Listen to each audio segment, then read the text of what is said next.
मेरे राम जी बड़ा कष्ट उठाए, मेरे राम जी बड़ा कष्ट उठाए। दुख सुख में ऐसे मुस्कुराए जैसे 14 वर्ष वन में बिताए। मेरे राम जी बड़ा कष्ट उठाए, मेरे राम जी।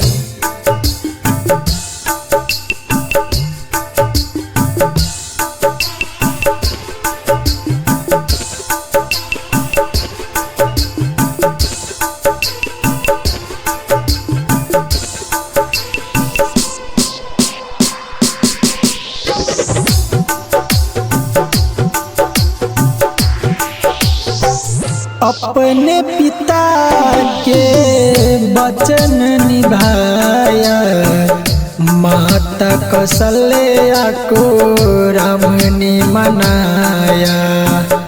माता कौशल्या को राम ने मनाया। राम संग चल सीता मैया, रोने लगे गौआ नगरिया। मेरे राम जी बड़ा कष्ट उठाए, मेरे राम जी।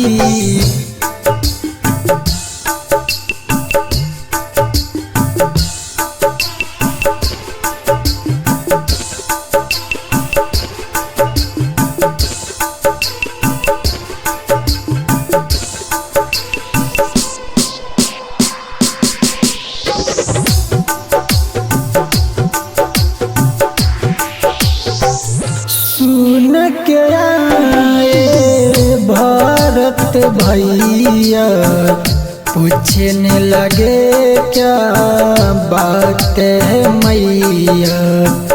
पूछने लगे क्या बात है मैया। प्यारे मोहन मणिकंठ गाया, सबको मन को लोभाया। मेरे राम जी बड़ा कष्ट उठाए, मेरे राम जी।